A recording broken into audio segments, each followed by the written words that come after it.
All right, welcome to our session here this evening. I love, you know what, Dee, it's good to see you again. Rachel, thank you so much for being here. I'm going to give you a great big smile. In fact, I'm going to give you a double smile. All right, and welcome to the Ask the Experts series, our weekly discussion where we talk to a business expert somewhere in the world, and this is our finale session. And of course, we did our very best to save the best for last. And we have Rachel Duffy Wilkinson as our special guest here on this session. Rachel is of counsel in the trademark unit within the intellectual property department of the London office of Baker and McKenzie. That was a mouthful. It took me about 10 minutes to memorize that. All right. But Rachel advises on all aspects of trademark and design protection and enforcement, including global filing strategies, clearance, searching, and transactions involving IP for the UK EU Madrid Protocol and overseas. And she specializes in trade disputes such as infringements, oppositions, cancellation actions, company and domain name disputes, and dispute resolution. And she's worked with clients in a broad range of different fields, and she's also actively involved in the Chartered Institute for Trademark Attorneys. And is wow, this is impressive. She's currently the second vice president and treasurer, and has regular interaction with government officials at the UK IPO and the EU IPO. So we wanna give you a warm welcome, Rachel, and I'm going to give you a thumbs up as well based on your background and your credentials. Okay, Thank you, Chris. and maybe I'll have Dee welcome you as well before I ask our first question. Would that be okay? I That'd don't be want to up. Yeah, get sounds sued good. over this, so I need to ask you first. Thank Ask you, away. Rachel. Thank you for being here. And it's always a pleasure to having someone as pretty and intelligent as you Thank on you, our show. thank you, Oh, Thank you very, wow. thank very you, much. Dee. Thank you, It's nice Dee. to be here and get lots of compliments. And and Chris too. Oh, okay. Thank you. Thank Indeed. you. Here's some for you. Here's some for you, D. All right. Okay. So yeah, thank you for your time, and I know you probably have a really busy schedule today. So Chris, if you like, we can Sure. just kind of move it Of along course. a little bit, as they say, eh? Okay. So Rachel, we talk about IP, and people throw around intellectual property, trademarks, and things like that, right? So maybe we start with IP first, intellectual property, and maybe you can share with us what are the different types of intellectual property, and why are they valuable? Because IP sounds like it's something really simple or simplistic, Mm. um, but let's have you explain to us, or share with us what are the different types of IP and why they're valuable. Thanks, Chris. Well, first, thanks so much to you both for having me on. It's great to be here. So that's you're right. IP sounds quite simple when you look at it from a distance, but it's actually quite a complex area of law. And funnily enough, 18 years in, my mum still doesn't know that I'm a trademark attorney and not a patent attorney. So I think Okay. if people get confused by it, you're in good company. It's a confusing area of law. All right. Um, I think the easy way to look at it is to kind of take the intellectual part out of it and look at it as property. So everyone kind of Okay. understands physical, tangible property. You own a car, you own a house, or some, a company that physically has a presence. Right. But the whole value of intellectual property is that it's intangible and it's intended to sort of create some sort of protection for people who have ideas. Right. Because ideas is really what drives all of our economies, how we progress, how we get to where we are with iPhones and computers and doing podcasts. Mm-hmm. So the intention behind IP is really to make sure that people who come up with those creative new ideas, they get some return from it. Because most of the time to come up with the ideas requires a real investment, time, money. Okay. So that's kind of what sits behind it. So the different types of intellectual property. The one that everyone knows is patents, of course. But what Right. people don't understand is that the patents it's probably the most technical part of IP. And Okay. it's the area where if you have an idea of how to do something like make a car to run in a certain way, or change a diesel engine so that it's more efficient, those kind of ideas that you can put into a technical kind of solution. And Sure. there's lots of rules there. That's the patent side of it. So I'm going to be really cheeky, and I'm allowed to say this because I have a brother who's a patent lawyer, and I'm going to say that's the boring side. Let's Yeah. park it and I knew say, you would okay, say that. yeah, it's because I We're don't recording know this. patents. Yeah, we're recording this, so we're either gonna send it to him or not, depending on the. No, I'm just kidding. I'm just kidding. I tease him enough, so I think he won't mind. He won't mind. Okay. So that's patents. And then the area that I'm in, well, there's something that sits in the middle, which is copyright, and that's artistic stuff mostly. I mean, that's a very, very I'm being a lawyer. Is Sorry, go on. is copyright one of the more difficult because it's creative, right?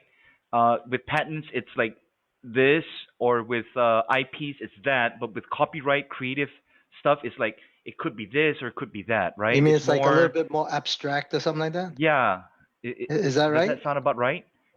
So I think it's all difficult in different ways. That's the problem. Okay. So patents are very technical. You need to be a patent lawyer. You need a technical degree and have that kind of, biotechnology or sort of background. Not biotechnology, but that's one of the technical degrees. Okay. Then copyright is very creative, but the way that it's protected is quite complicated in law.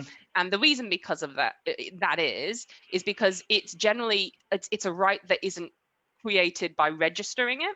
I mean, you can register copyright in a lot of countries, but the actual right is created when you do. So you paint a picture.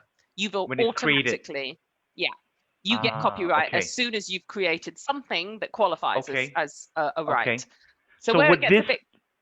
Sorry. So this session that would come under copyright then, right? We're creating copyright right here. Oh wow, awesome. Cool. We're creating something this evening. The question is, finally, do people want to copy us? Oh, they will. They will. You don't be surprised. I don't know if they're gonna hear me about this, but I've been promoting our group, our talks, and stuff like that, and I just seen a lot of people doing the same thing, but on different subjects. Okay, this was never done before. So, is that considered infringement of our copyright? Probably not. You know what, Rachel? Oh, you should tell him yes, and then say, let's set an appointment, and then I'll send you the bill. That's what I would do. And then I just forwarded to Chris, because he's going to be part of that lawsuit, right? Well, I'll follow you along if you want. Well, I'll take your lead. The bill is in the post. Oh, right, awesome. I'll send you his address. I'll give you a discount because you're such good guys. Awesome. Thank you. But yeah, go ahead. Sorry, Rachel, you were saying. Yeah, so then we get to the fun bit, of course, which is trademarks. And I guess the best way to describe trademarks is going back to an old English concept, which is called passing off. And it's intended, trademarks is all about not what you're doing, but how you're doing it. And it's the attractive force that drives people to your business. So it doesn't matter whether you have a really good idea, where it's what makes people think, I'm going to choose that shop there over that shop over there, even though they're doing exactly the same thing. And there might be lots of different reasons why someone does that. So you might just be really, really nice. And someone has decided Mr. Smith, and that's your trademark, is amazing. When I go into his shop, he treats me really nice. Yes, the products are kind of so-so, but I'm really happy and I'm willing to pay for that experience. So I'm always going to go to Mr. Smith and not Mr. Jones, who's really, really rude and horrible. And I come out with the same product, but it's not a nice experience. So that's a kind of really basic concept. And it's about everything that makes your business unique and why people come to you as compared to your competitors. And that's, of course, evolved over the years. So now you can have your personal name, which used to be, as a trader, that's what your trademark is your name, or you can have your name as your business, or you can have now trademarks can be anything from a logo to the way that a package looks. So the actual design of it can be a trademark, to something as abstract as like a smell or a color. So if you think Okay. orange for telecommunications, I'm not sure if you have that in Asia very prominently, but here I don't think orange is no, doesn't smashed ring a bell. Yeah. everywhere. Okay. Yeah. Oh, okay, Wow, So, okay. interesting. and that's actually registered. I think that's actually registrable as a trademark. Well, registered as a trademark. And it's because people recognize it and they think, I see the color orange, and I see it's on a phone, and I think Hmm. it comes from orange. So Orange, yeah. yeah. So But Rachel, it's a funny old so idea. no. So you're saying like, so let's say for Mr. Jones, or was it Mr. Smith was the nice guy? Mr. Smith was the nice guy. Yeah. So how do you say, um, justify that he's a nice guy and say we have a patent on it? So trademarks isn't about what. So it's all about the name. It's not Right. about what that name stands for. Okay. You have to work to maintain what that stands for. So let's say Okay. Mr. Smith for 10 years has been a really nice guy, and Mhm. everyone knows Mr. Smith as being the person to go to if you want to speak to a nice guy. And then suddenly he has an accident and he becomes the grumpiest person in the world. His name is still Mr. Smith, but because he's not being nice anymore, people might not want to go to him. But his Right. trademark is still his name. So he is Mm. destroying the goodwill in his name by behaving differently. And Mm. that's a Understood. really interesting question, because that's a lot of the reasons why people actually enforce their trademark rights, Right. is because they want their brand to be associated with something that is positive and creates that repeat experience. And that's the important thing for small businesses, is what you want people, you want to register your trademark so your customers say, I want to go to that business and I want to be sure that that business is giving me that product. And if someone else Mm. comes and starts calling themselves that name and does things that makes the other business, their customers, upset, they're not going to go to Hmm. that business anymore. So that's Right. that's why people enforce it, to make sure By you know association. exactly. Well, Chris, you better be careful. You better not be grumpy. You gotta stop being I know. grumpy. I gotta stop. I gotta start to smile a little bit more. In fact, let me start now. Yeah. Yeah, let me start now. Rach, what does every business need to think about on IP when starting up and expanding? What do they need to think about? So that's the challenge with a new business, Hmm. because with the exception of copyright, generally IP rights have to be registered in order to get the protection.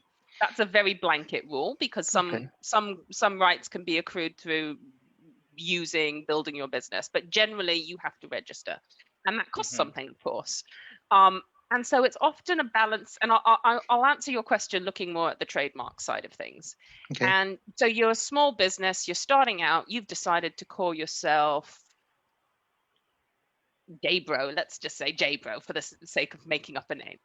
And you're a small business, you only operate in one city, but people start to really like you. You start to think about global expansion. But realistically, what are you going to do? You're going to expand out of your city to the rest of your country, and then maybe to your neighboring countries or countries that it makes sense. And the Hmm. question is, where do you start to invest to register your trademark rights so you're Hmm. protected, but you don't know how quickly and how prominent, your business, you don't want to waste money Right. registering somewhere you're never going to be. Right. So I think it's a balance of making sure, firstly, registering IP rights is almost always an investment in your future. You're saying, I think my business is going to go here. Hmm. And so I'm going to look ahead and I'm going to take a risk and spend a little bit of money saying, in 5 years' time, people are going to want to copy me in Malaysia or Mm. Thailand or somewhere that I'm not now. So I want to be there in the future. So, Right. but you can't be too ambitious, because if you do that, you waste all your money and Hmm. you don't get there because you've wasted all your money on things that you should be investing in. So Right. Hmm. it's for small businesses, I think it's knowing that you need to think about that. You need to Hmm. balance that, and when to do things realistically in a good timeline. And a good IP lawyer should help you with this. They won't come and tell you register well, if they tell you register everywhere, unless you have a really No. realistic plan for world domination, they're not a good IP lawyer. No, But you're gonna say no to those guys. Yeah. But how does one know? I mean, I guess they gotta have a really a good vision, right? I mean, to find out when is it time to start, trademarking their whatever it is they do. So I think as soon as you are a business that's not operating out of your back room, I think that's the time to think about whether you need a trademark or not. Ah, okay, okay. If you're starting to think about it, if you put your product on Amazon, do you Mhm. think anyone would buy your product because of your name? Well, As me, compared to, yeah, but I don't know about Chris, but yeah, me. Me, no, I don't think so. Well, oh, go on, let me, Chris. yeah, let me answer this question, okay? Because what you explained, I'm very sure it's a simplified, extremely simplified process. What you just said, and I think the process is way more complicated than that, right? And then when you add in the complication, then you have expense and cost coming in. So uh, let's say a company sets up has this idea, and they have a plan to dominate as many countries as they can. Is it really worth, before it happens, is it worth the cost of registering the IP? And I would assume that you have to do it. I'm not sure. Is there one central agency or place that gets that done and is enforceable throughout the world, or do we have to do it in different areas? So across the board, IP rights are territorial in nature. Mm. So you have to register. There are a couple of, because in law, we always love to have exceptions. We tell you a rule and it's like language, there's an exception to it. But in general, you have to register everywhere that you want to have protection. In the EU is one of the exceptions where you can get one registered trademark that covers all, sadly, no longer 28, now 27 EU member states. And there's some other rights, similar registries of shared countries in Africa. But generally, certainly across all of Asia, you have to register in each and every member state. Now, there Okay. in ASEAN, there is a sort of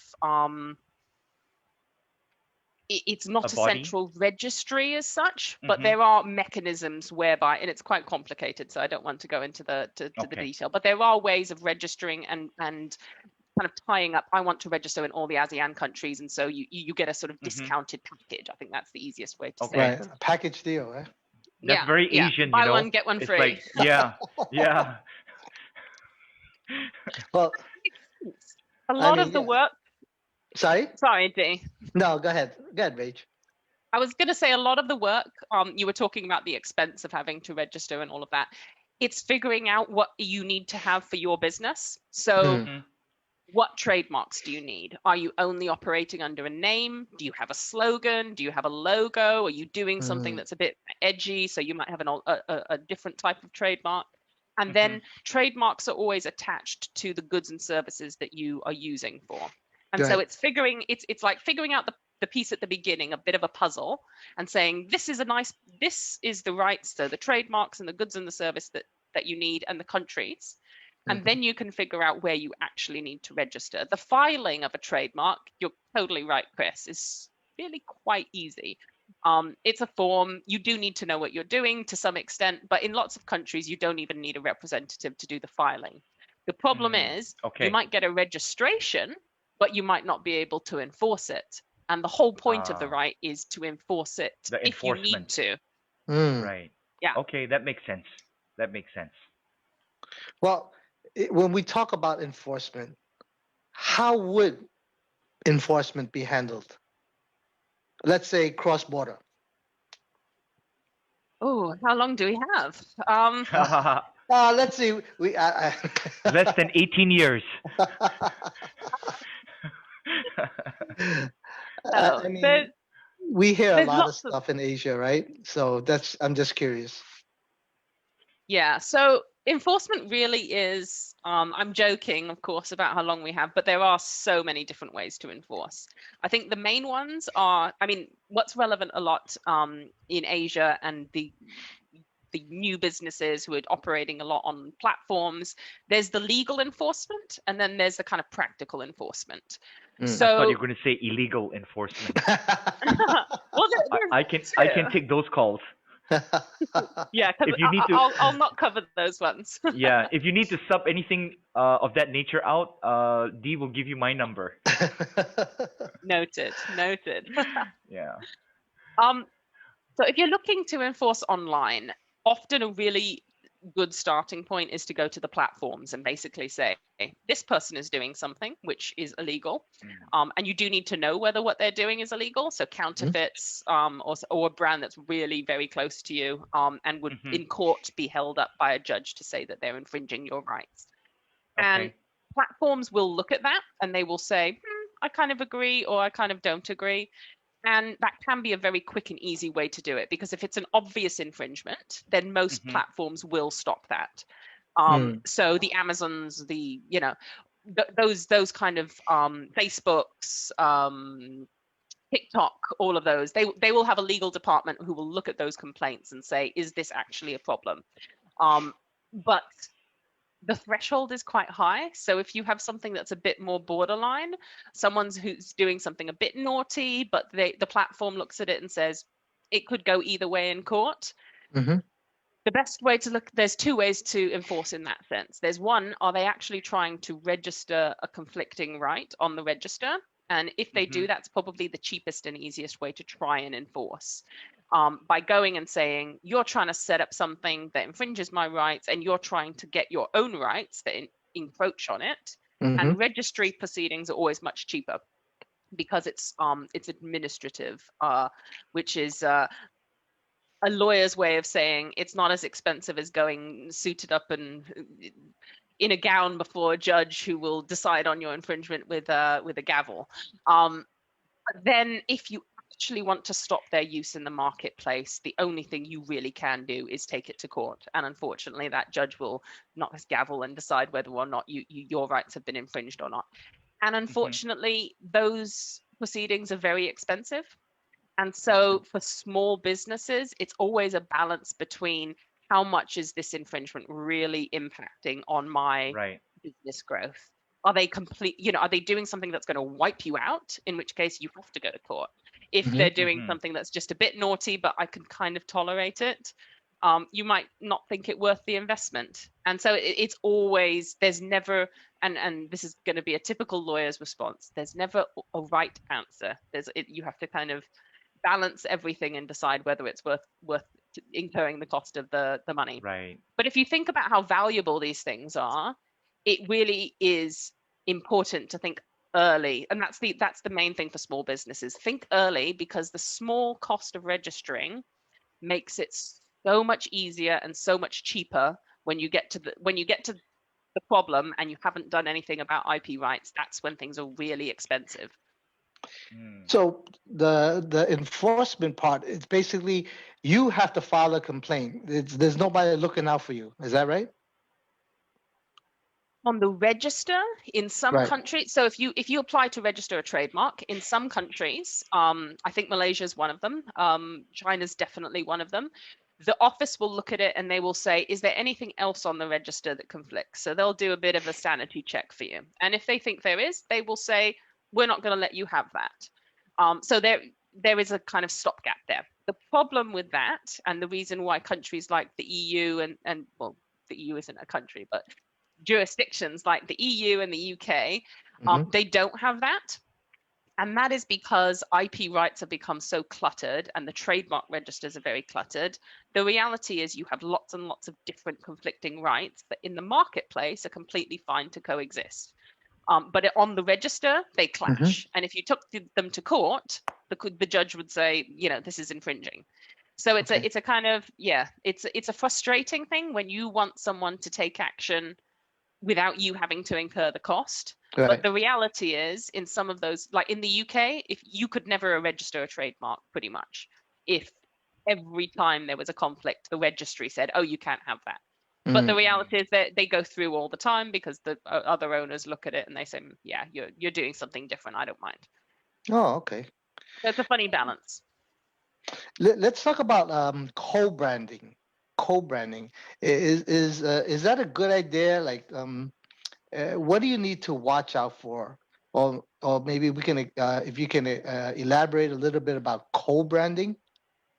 Sure. So co-branding is basically two businesses who decide that they're going to do something together that benefits both. So you see it a lot with charities, of course. You know, I don't know, Samsung decides that they're going to sponsor some climate change charity and they decide that they're going to do something together, and they take their two trademarks and they use them in a way that could suggest that the businesses are connected. And that's a really good way for small businesses to actually generate sort of additional noise in the marketplace. So someone comes along and decides a little platform or a little local business or something is doing something really quite exciting, and they say, come and let's say we're doing something together. So the smaller business gets a lot of attention, their brand sits alongside a big brand, and they might even decide to actually work as the same business for a while. That's not uncommon. So one kind of gets subsumed into the other. The danger with that, though, is that if they're two independent brands, so they both have their own entity, like people see them as different things, especially if they have different kind of ethos and the way that consumers engage with them is very different. If you let those become too intermeshed over too long a time, it's really quite difficult to extract them. So if you think about the whole purpose of the brand is to make sure that consumers feel comfortable with you, and they know who you are, they know what you stand for, they know when they click on that button on when they're buying online, they're going to get something that they know has it's not even quality. It might be bad quality. They might know that they're getting something really cheap and nasty, and that's just what they want. It's all about what you've made your brand. But as soon as you dilute that too much, that can cause a problem. So I think it's one of those things. It's a good way to get out there and start kind of making a name for yourself. But always keep in mind, if for small businesses in particular, if you want to go a certain way, don't get dragged along by another brand just because you've kind of hitched your wagon to that star. You might want to zip off to another galaxy and do something on your own. But they could work both ways, right? Yeah, absolutely. It's not a bad thing. It's very often it works well, but like everything in business, you have to kind of keep an eye and make sure that it's tracking right. So, like, if I was a small law firm and I hitched my firm to yours and co-brand with yours, then it'd be a good thing, right? Well, be good for you, D. Exactly. Yeah, that's what I mean. Yeah, I guess unless we started getting really bad press, and then who knows? You know, your law firm suddenly would be connected to Baker McKenzie in a bad way. Yeah. Right. But yeah, that's the sort of relationship that people tend to. Yeah. You know, now that you mention this, and in fact, maybe we can talk about this next time. But yeah, now that you brought that up, thank you. You know, Co-branding. you're in the UK, right? Yes. Okay. So, I always ask this question: how hard? Okay, before I ask the question, I have to let everybody know that we are up on a time crunch. We probably have about a maximum of 10 minutes more, an additional 10 minutes, and if we go past the 10 minutes, Rachel will send us the bill. So we're gonna keep it, within the next 10 minutes. All right. So I'll ask you this question, okay? How hard is it to meet the Queen of England, Queen Elizabeth? How hard? It's hard. It's hard. For you, Chris, probably never. Yeah, I know. But it's not like, hey, you know what? Let's make an appointment, right? It's not that. No. Her diary is generally very full. Okay. Well, let me ask you this question. How did you meet the Queen of England, Queen Elizabeth? Well, I should caveat that it depends how you describe meet, in the sense that I met her from a distance in her garden. Okay. But I didn't get the chance to curtsy or any of that, because she was a little bit of. I managed to get a video though. So that was quite fun. So how did that happen? It actually goes back to the Chartered Institute of Trademark Attorneys, which is the professional body that I'm actually first vice president. My bio is a little bit out of date, so I'm first Okay. My vice president apologies. now. No, that's my bad. So it's one of those things. You tend to, once you've qualified as a lawyer, you feel quite privileged, as of course we are, and you want to give a little bit of something back. So after I qualified, I signed up for many of the committees that SITMA, which is the abbreviated version, and it involves all the work around promoting the intellectual property, helping small SMEs to get their intellectual property registered, making sure that you collaborate with the governments and the registries to do all of that. So in short, I did lots of trying to give back to the community. They call that pro bono, right, Reach? Yes. Pro bono, and this was more just kind of free work, because pro bono is specifically for providing legal advice, whereas this is a little bit broader.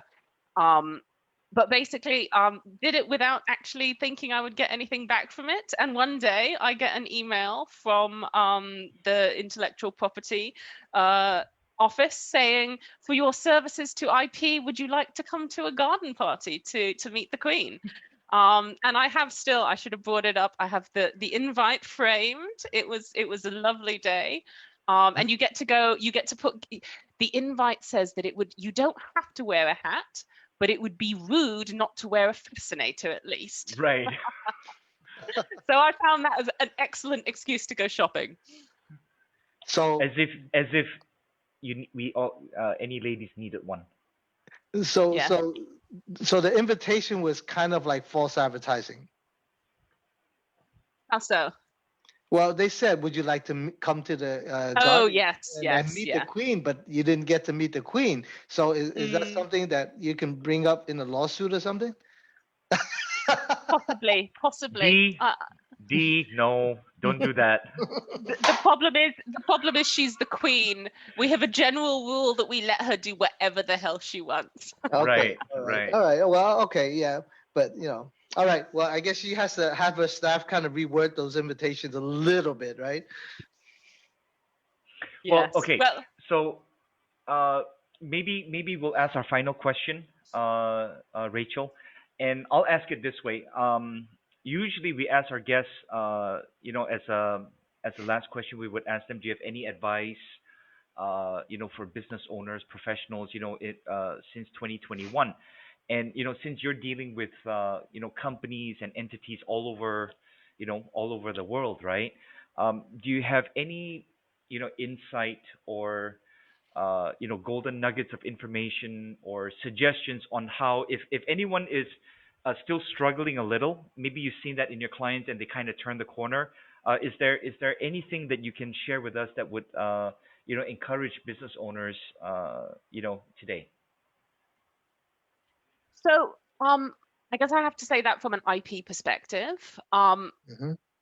I guess the encouraging thing to say is I feel very optimistic that once we come out of this difficult period, it will have created lots of new ways of doing things. And Mm-hmm. I think for the people who look at life as opportunities, I mean, this sounds very kind of cliched because it's like, oh, make lemonade out of lemons and all of that.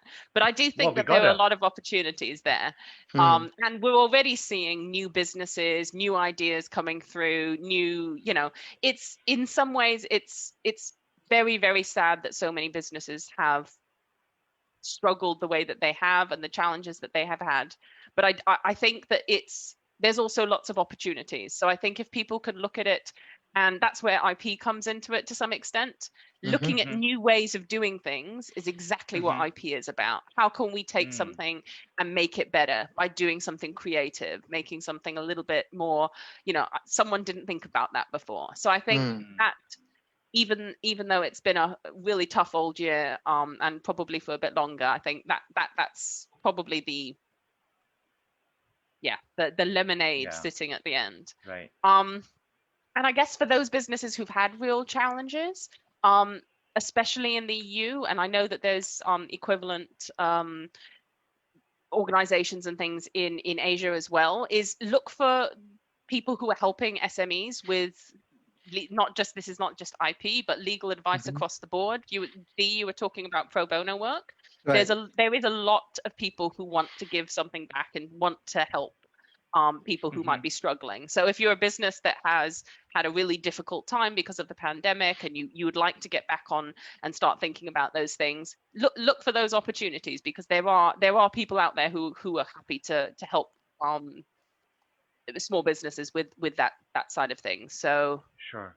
yeah. So folks at Baker McKenzie, do they work in Asia?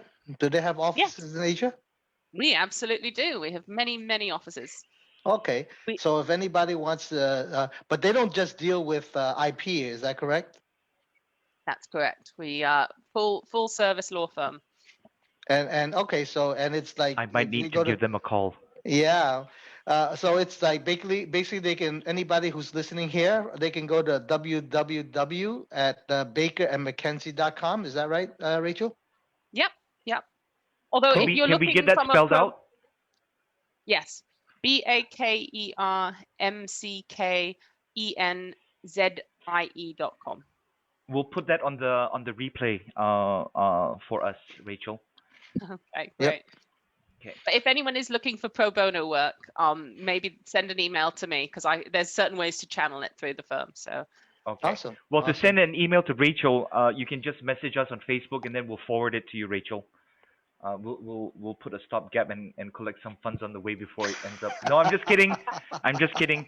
Any request for pro bono, just send it to either Dee or myself, and then we'll forward it to Rachel for you. Awesome. Great. Awesome. Dee, do you have any like a final thought or a parting question for Rachel?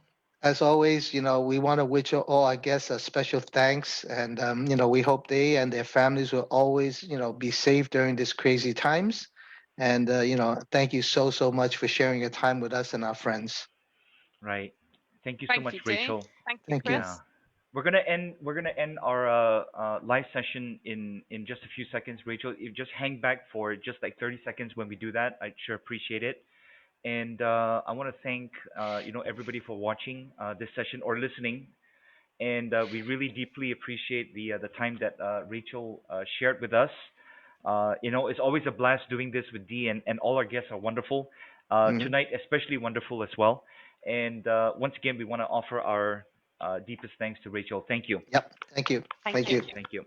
All right, ladies and gentlemen, we're going to end our live session now. Stay safe. Blessings for all of us. Thank you. Okay. Bye, guys.